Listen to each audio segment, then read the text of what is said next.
más ni menos. Saludamos ya a Mariana Zubik, que hizo el esfuerzo de venir al piso. Gracias, Mariana, por estar acá.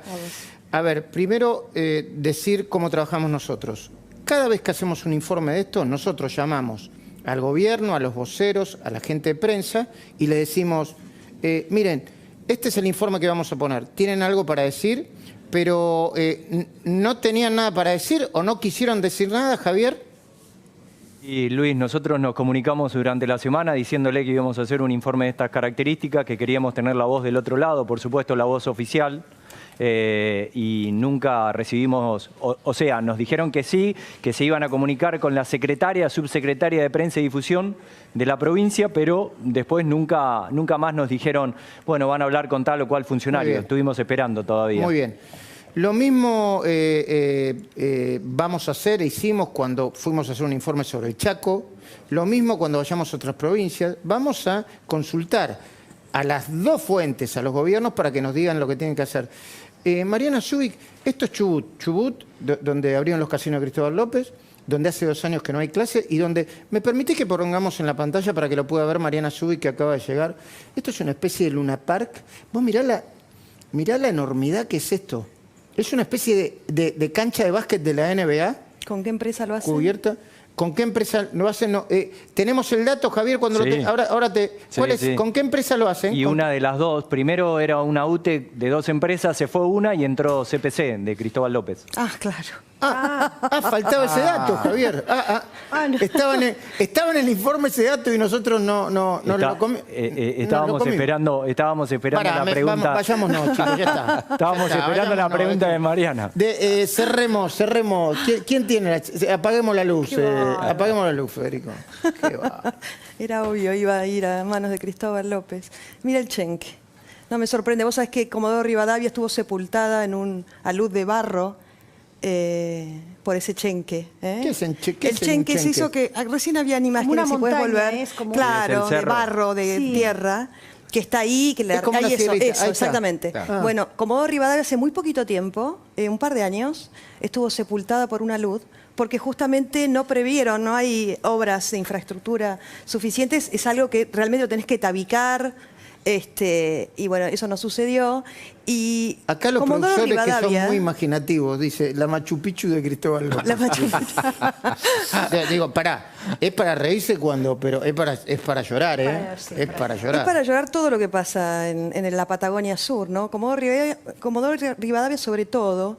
Mira, justamente acabamos de hacer con Pablo Oliveto una denuncia contra Conarpesa. ¿Conarpesa de nuevo? Claro, ustedes recuerdan el año 2003, matan a Cacho Espinosa. Sí. Por eso Carrió tuvo que renunciar a su banca.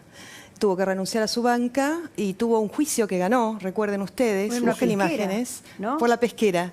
Porque entendía Lilita que los autores intelectuales de la muerte de Cacho Espinosa habían sido los dueños de Conarpesa, que habían financiado la campaña electoral de los Kirchner.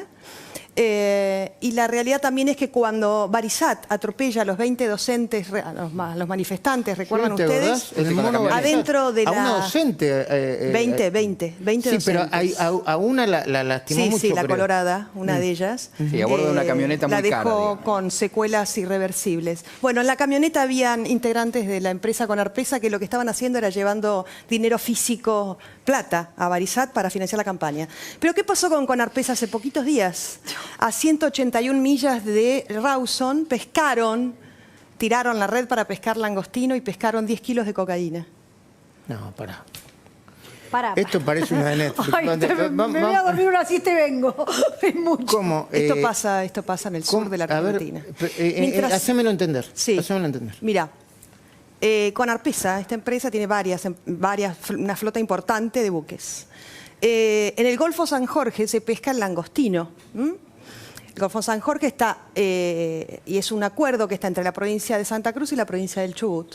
El langostino que se pesca en el Golfo San Jorge es el que degusta el mundo porque no ingresa a la Argentina, el LH0001. Es un langostino de exportación extraordinario, por el cual las empresas pesqueras han tenido ingresos importantes. Hablamos de 1.800 millones de dólares. La Argentina no mira el mar, jamás miró el mar. Y hay un desconocimiento enorme sobre lo que pasa en el mar. Entonces, esta empresa, Conarpesa, hace muy pocos días, 29 de agosto creo, si mal no recuerdo, el día domingo, sí. fijémonos, a eso de las Sábado, 20 horas. 29 de agosto, sábado. Bueno, el día siguiente fue el domingo. 30. Tira a la red para pescar langostino, porque estaban en la campaña. Cocaína. ¿Y cómo pescó cocaína? Pero- Ladrillos, panes de cocaína, son Es una de 10 narcos. panes de esta. cocaína. Es una escena de Pero no narcos. Esto entiendo. parece una escena de Pablo, del patrón del mal. Dicen ellos, Ah, dicen que pescaron. claramente, que tiraron la red y que Y se pescaron encontraron con- ladrillos de cocaína de máxima pureza. Ladrillos de cocaína de máxima pureza. Esto está, vuelve el barco al puerto. Y bueno, esto está en manos del fiscal. Juan Pablo Oliveto presentamos una Qué bárbaro. medida para que bueno, se empiece a investigar en realidad qué es lo que sucedió y cómo es posible que en el litoral marítimo argentino esté flotando cocaína, ¿no? Recordemos algo, Luis, que es importante sobre las imágenes que vos estás mostrando allí. En Comodoro Rivadavia, tanto la provincia del Chubut, en realidad en los puertos se los denomina puerto sucio, afuera en la Argentina, por el tema del tráfico, del narcotráfico. En el 2007 incautaron 100 kilos de cocaína en Santa Cruz que iban a irse por el puerto de Puerto Deseado en tachos de aceite con panes similares a los que acaban de pescar en la empresa de aceite de Lázaro Báez. Ahí se iban a exportar. Esto que te digo es una realidad. Pero, a ver, vos decís que, no sé, que podría estar vinculado al narcotráfico, Lázaro Báez.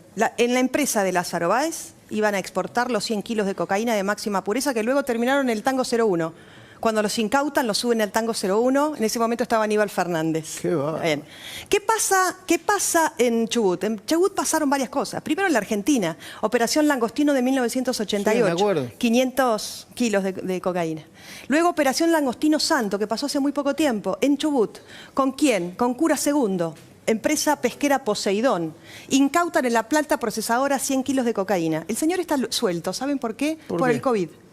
Qué bárbaro. Y Ahora- la segunda persona que estaba presa acaba de fugarse.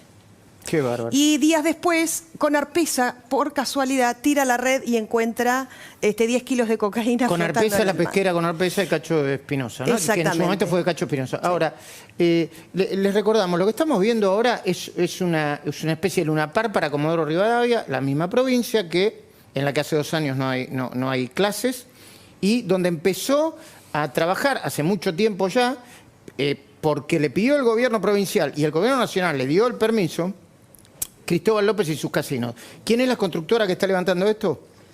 CPC. Una de ellas, CPC, de Cristóbal López. Pero, hablando de la Patagonia, yo cuando termine de conversar con vos, voy a presentar mi editorial, que tiene que ver con algo a lo que hoy Joaquín Morel Solá se refirió con mucha elegancia, pero mucha contundencia. Una especie de golpe institucional de Cristina para doblegar al Parlamento, para eventualmente plantear sesiones virtuales que vayan por la reforma, por una reforma electoral como hubo en Santa Cruz, con una reforma constitucional. Digo reforma electoral, estoy pensando en ley de lemas, con Alicia Kirchner ganando con el 20 y pico % de los votos, sacó más votos en el Costa, mano a mano, sí. Eduardo Costa, no sé cuánto. Con el procurador Eduardo Sosa, al que apartaron ¿Qué es lo que quieren hacer con Casal y ahora? violaron la ley porque debían volver a reponerlo en su lugar. Exacto. ¿Están queriendo plantear para la Argentina la solución Santa Cruz que implicaría, después lo voy a explicar, una especie de golpe institucional? Sí, claro, ya está desarrollándose. En realidad vos tenés, se inicia en diciembre cuando se aprueban las leyes de emergencia, lo que ha significado es otorgar la suma del poder público al presidente de la Nación, que aprovechando la pandemia luego, ¿no? Lo que hizo fue demostrar arbitrariedades y excesos en todos los ámbitos del ejercicio del poder.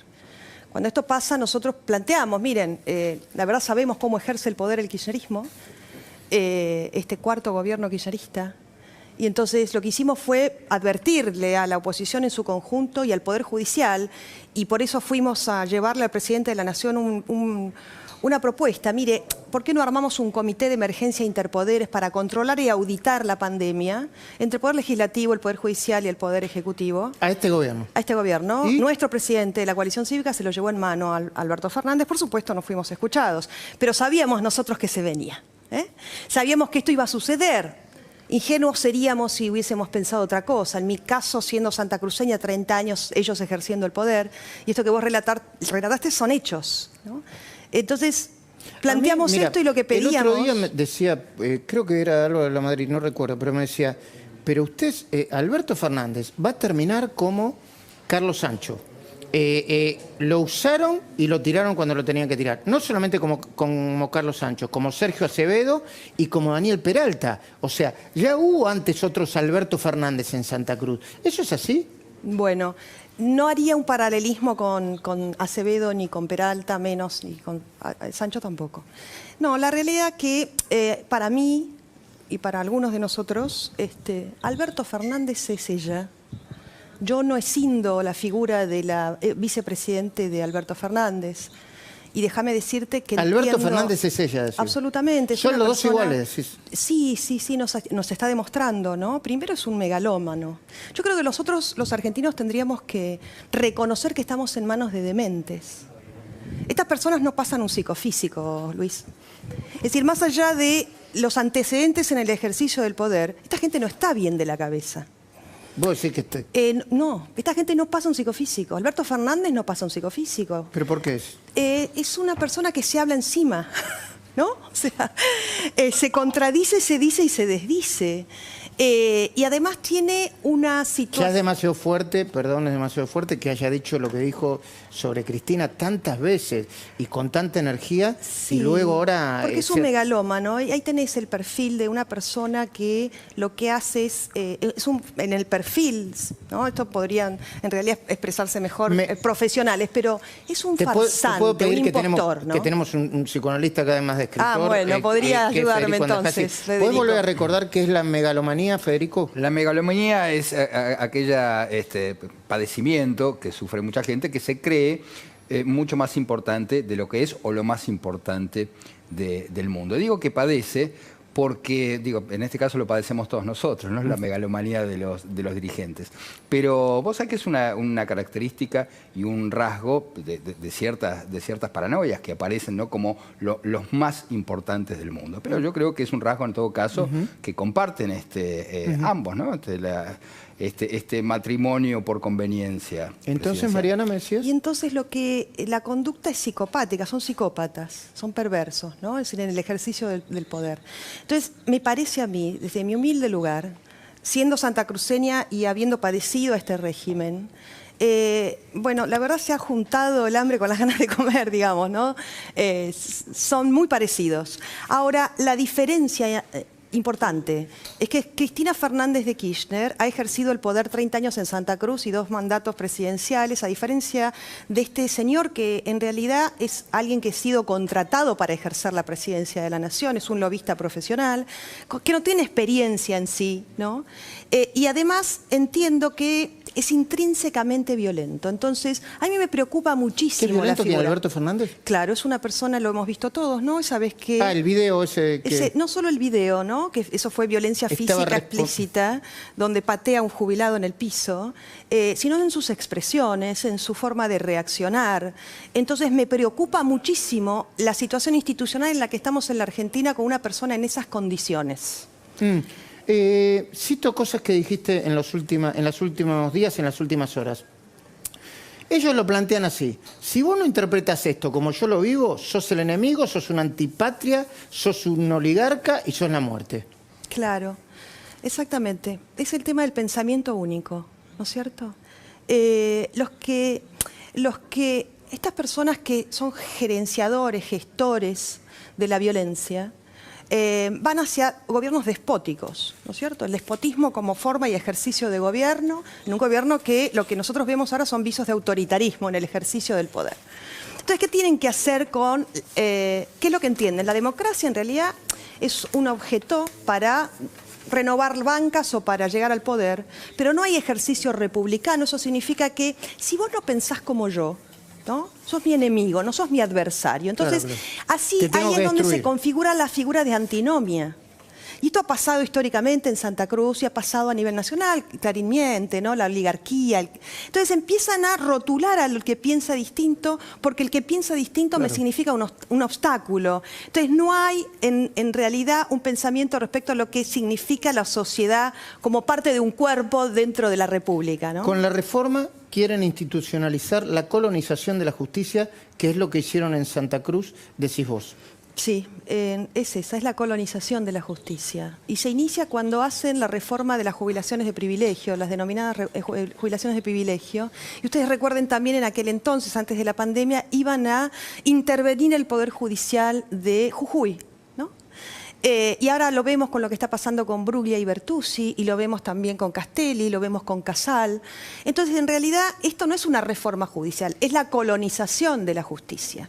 Y déjame decirte algo, hoy se consolidan 90 años del 6 de septiembre de 1930. El golpe contra Irigoyen. Exactamente. Y sabes que en ese momento la Corte Suprema fue clave. La Corte Suprema fue la que convalidó ese golpe. Y dijo, a partir de ahí empieza la doctrina de facto, de los gobiernos de facto. E igualó el Congreso de la Nación y dijo que las leyes que pasaban por el Congreso en un gobierno de facto eran legales. ¿Está llamando a la Corte Suprema actual? Lo que digo es que en esta instancia, acá se dirimen dos cosas. O el poder político sometido al imperio de la ley, o la ley sometida al poder político. Y los próximos 50 años de la Argentina se dirimen la semana que viene. Mira, nosotros dentro de un ratito vamos a presentar un informe sobre la maldita policía de la pandemia. Violencia institucional. Ahí tenés otro megalómano, que es Bernie, por favor. Bueno, ahí está. Escuchame, Luis, ¿cómo esa persona no estaba? Este señor en cualquier lugar del mundo estaría con un chaleco de fuerza. Y acá parece que fuese un héroe. Hizo una caricatura ese señor. Yo realmente, en vez de miedo, da risa. Nosotros damos risa. Hacer una pregunta. ¿Me podría decir qué pensás de Bernie, por favor? Que no entiendo. No, quiero decir... Son papelones. Vos decís que lo... Bueno, pero está bancado por... Pero es un payaso ese hombre. ¿A quién puede intimidar? Yo no puedo creer los videos, parecía que se lo había hecho el enemigo, él se cree realmente... Pero aparte de ser un payaso, es un delincuente. Ese hombre estuvo en la escena del crimen de Nisman, o nos olvidamos. Esto pasa en este país nada más. Y embarró literalmente la escena del crimen, y por lo cual debería de dar explicaciones, ¿no? Nisman, que fue un magnicidio. La persona que iba a hablar sobre cuestiones que tenían que ver y que perjudicaban seriamente al gobierno que él estaba defendiendo, ¿no? Ahí está, ¿no? Mariana Zubik, por lo menos es coherente con lo que dice hace unas horas. Dijo, las tomas de tierra son un desmadre, la violencia se está viendo, tiroteos, y encima tenemos a un megalómano como Bernie, disfrazado de Batman. ¿Está disfrazado de Batman? No me quiero reír. Yo tengo miedo, perdón, yo tengo miedo que se tire, que él crea que puede volar, Yo tengo miedo en serio, que este señor crea que puede volar, se ponga una capa y se tire. Cuiden a este hombre. Bueno, quizás lo están agrandando, quizás lo está agrandando por favor. a Cristina. Sí. Bueno, yo me tengo que ir a hacer mi editorial. Yo en el editorial voy a anticipar que detrás de las tomas y la investigación contra fiscales, jueces y periodistas que continúan, avanza el golpe de Cristina para evitar la cárcel y perpetuarse en el poder. Déjame decirte algo sobre las usurpaciones. Ojo con lo que están haciendo, porque están usando a los pobres de escudo para tratar de generar una situación de violencia y confrontación en la Argentina. Estos señores que se creen machos, que antes usaban de escudo gremios, punteros, hoy están usando de escudo a los más pobres con el tema de las usurpaciones. El tema de las usurpaciones no es algo fortuito ni deliberado. Yo lo viví en Santa Cruz. Vos hacés una toma aérea del Río Gallegos, capital del kirchnerismo, y la mayor parte hoy de las tierras son usurpadas. Entonces lo que hacen es legitimar el delito. Y eso es lo que están planteando. ¿Por qué y para qué? Mira, yo lo que vi, Luis, es el profundo daño cultural que esto significa. Y es hacia lo que están avanzando en las declaraciones de Grabois o Grabois, ¿no? Lo que hacen ellos es volver a nuevamente los conceptos son cambiados y se genera mucha confusión. ¿Son delincuentes? No, no son delincuentes, no. Exacto. Gente necesitada. Gente necesitada, no, sí, pero más o menos. Claro, esto no es un tema de seguridad, pobres, no, bueno. Es un problema habitacional. Entonces lo que hacen es una sociedad complaciente con el delito. ¿Por qué? Porque como van hacia un golpe, además enloquecente, ¿no? Te enloquece en la cabeza. Articulando un golpe. Están articulando un golpe. Perfectamente lo están articulando, lo dijo Carrió, absolutamente de acuerdo con eso. Entonces nosotros estamos resistiendo. A ver, ¿qué somos hoy nosotros los legisladores? Esta gente está usurpando todo, usurpó el Congreso. Lo que pasó el otro día fue una usurpación del oficialismo, de una coyuntural mayoría que usurpó el Congreso de la Nación. Somos homeless hoy, los diputados de la Nación. No tenemos voz, no tenemos voto. Y eso está pasando. Entonces, ¿por qué utilizan o quieren utilizar de escudo a los más pobres? Por las dudas, en realidad creo yo, que es lo que están tratando de plantear, se venga un escenario de violencia. Vos sabés que, gracias por estar acá, sabés que dentro de un ratito vamos a hablar con Alfredo Casero. Yo les quiero decir algo. ¿Dónde está mi cámara? Esta es, ¿no? Ese sí es Batman, ¿eh? Sí. No, Ese claro, real. es Batman de verdad. Es de verdad. No confundan a Casero con un artista, porque le dijeron, no, un cómico. No confundan. Es una persona que tiene un gran poder de síntesis. Cuando yo lo entrevisté para CNN la semana pasada en la mañana... Y es una gran persona. Me decía... le digo, ¿por qué fuiste? ¿Saliste de tu casa y te fuiste al Congreso? Y me dijo... ¿Sabes por qué? Porque me estaban choreando. Le digo, ¿pero cómo? ¿En tu casa te estaban choreando? Yo lo conozco, es muy amigo mío. No, están... Y le duele dice, en serio, ¿eh? Nos están choreando... ¿Qué cosa nos están choreando? La democracia. De eso vamos a hablar ahora en mi editorial. Gracias, Mariana. Muchísimas gracias. Gracias a vos. Vamos.